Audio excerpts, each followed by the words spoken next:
Dica de livro: Parques e Bosques Urbanos de Curitiba. Autora Maria Cecília Otranto Roberto Juliano. Editora Empresa das Artes. Sinopse: o livro Parques e Bosques Urbanos de Curitiba, autora Maria Cecília Otranto Roberto Juliano, editora Empresa das Artes, narra de forma fotográfica os bosques urbanos e parques em Curitiba. Precisamos ressaltar que Curitiba é considerada a capital, cidade que mais preserva a natureza, sua flora, fauna do país, e que tem mais espaços arborizados na cidade e parques, onde a população pode relaxar e interagir com a natureza. Os curitibanos são o povo que mais sabe conviver harmoniosamente com a natureza, homem e meio ambiente, em simbiose total. Além disso, no quesito limpeza, eu posso comprovar, porque estive há pouco tempo lá. É a cidade mais limpa que eu já conheci. Segundo o livro, a empresa que cuida da limpeza urbana se chama Cavo e foi fundada em 1921 e tem uma aprovação quase total pela população. Óbvio que terão lugares que talvez não sejam tão bem cuidados, mas por onde andei não tenho objeção. A cidade é super bem cuidada. Os primeiros jardins existentes na história remetem à paz e segurança, que é o paraíso, descrito na Bíblia. A jardinagem nos remete ao passado de grandes povos do Antigo Egito, jardins suspensos da Babilônia. Na Grécia Antiga, os grandes pensadores usavam os jardins para passear e refletir.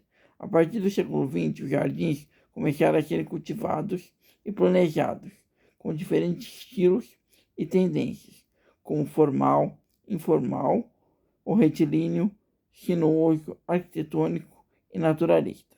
Os estilos mais conhecidos são jardim francês, traçado simétrico com valorização da perspectiva, grandiosidade, equilíbrio e clareza nas formas. Jardim inglês, inspirado nos jardins chineses, procura imitar a natureza, seguindo um traçado livre e sinuoso, com água correndo por entre as rochas e os caminhos. Jardim oriental. Esse estilo se concentra no essencial.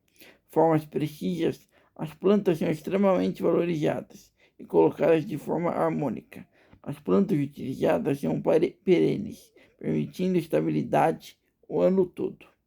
No Brasil, o paisagismo chegou quando Dom João VI criou o Jardim Botânico, em 1809. Uma coisa interessante que podemos destacar é a quase impossibilidade de ter enchentes em Curitiba, porque a maioria dos parques em Curitiba são parques lineares implantados ao longo do rio, em regiões de fundo de vale. Isto vira uma barreira natural indireta, já que dificulta a ocupação de pessoas de forma indevida e sem sujeiras. Os rios e córregos não se tornam um depósito de lixo, que são eles que acabam ocasionando as enchentes. Os parques acabam contendo as possíveis enchentes quando começam as chuvas. Atribuições principais dos parques e bosques: saneamento e controle de vazão dos rios, proteção de fundo de vale, redução de poluição dos cursos d'água, restauração e preservação da fauna e flora, manutenção do equilíbrio do clima, lazer e recreação em áreas equipadas, preservação da memória e da cultura, proteção das áreas verdes, medidas de proteção ambiental contra ocupações irregulares em áreas de risco. Em alguns lugares de Curitiba ainda tem esse problema. Além disso, a legislação de Curitiba incentiva financeiramente quem tem cobertura florestal em seus imóveis.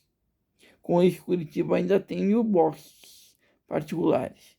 Segundo ecologistas, ter um parque perto da gente melhora a qualidade de vida das pessoas, propiciando lugares para exercícios físicos e relaxamento. Contemplação da natureza melhora as condições físicas e psíquicas das pessoas. Isso é um fato. Algumas vezes que eu ia no Parque da Água Branca para andar ou sentar e ler a Bíblia, a minha energia renovava.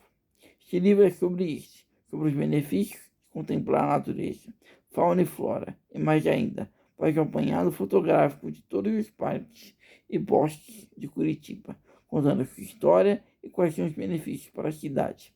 Eu vou escolher só 2 para exemplificar mais para frente do texto. Crítica. O livro Parques e Bosques Urbanos de Curitiba, autora Maria Cecília Otranto Roberto Juliano, é um dos livros mais lindos em termos fotográficos. Só pela beleza dos parques e bosques, fauna e flora já me ganha. Mas quando junta a história da criação daquele ambiente, daquela arte, daquela cultura, da cidade ao país, me ganha duplamente. O livro é dividido em 26 capítulos: Introdução, Passeio Público, Parque São Lourenço, Parque Guaxujou, Bosque de João Paulo II, Bosque Capão da Emboá, Bosque Gutierrez, Parque Bacharelli, Bosque Real Bank, Parque das Pedreiras, Jardim Botânico, Parque Passaúna, Bosque Jaminelli, Bosque Portugal, Parque Cambuti, Parque dos Tropeiros, Parque Tingui, Bosque da Fazendinha, Bosque Alemão, Parque Tanguá, Parque Atuba, Parque Lago Azul, Bosque Irmã Clementina, outros parques e bosques e ficha técnica dos parques e bosques. Parque Barigui. O nome Barigui é uma palavra tupi-guarani, que significa rio do fruto, espinhoso, em referência às pinhais das araucárias, típicas do Paraná. Esta área antigamente fazia parte das Seis Marias, de Martins Mateus Leme. Em 1972 foi transformado em parque. Hoje é um dos espaços mais visitados pelos curitibanos, com boas opções de lazer. Tem 3 bosques e neles podemos observar diversas espécies de animais nativos ou migratórios, incluindo garça branca, preá, quero-quero, tico-tico, gambá, capivara e ovelhas. E também é comum encontrar árvores do porte da araucárias, erva mate, pitangueira, bromélias e orquídeas. Bosque João Paulo II, inaugurado em dezembro de 1980, o bosque recebeu este nome para eternizar a passagem do Papa por Curitiba e também homenagear a numerosa colônia polonesa da cidade. Ele ajuda a preservação da bacia do Rio Belém e contou com o projeto do paisagista Burle Marx, que pessoalmente fiscalizou a limpeza da área e o plantio de mudas de pinheiro. Outro destaque são os platanos, árvores típicas de climas subtropicais. As casas foram construídas com troncos de pinheiros. Na primeira casa visitada pelo Papa foi instalada a capela em homenagem à Virgem Negra de Czechoslováquia, padroeira da Polônia. Tem 7 casas típicas polonesas construídas. E na trilha, em meio ao bosque, tem uma escultura do João Paulo II. Eu recomendo a todos este livro, Parques e Bosques Urbanos de Curitiba. Autora Maria Cecília Otranto Robert Juliano, editora Empresa das Artes. Não só pela beleza fotográfica, como também pela aula sobre o assunto jardins, que eu não conhecia nada, e também sobre a história dos parques e bosques de Curitiba. Eu comprei o livro no Sebo Capricho, quando estive em Curitiba, mas eles têm site, provavelmente vocês já acham o livro na internet, vale a pena.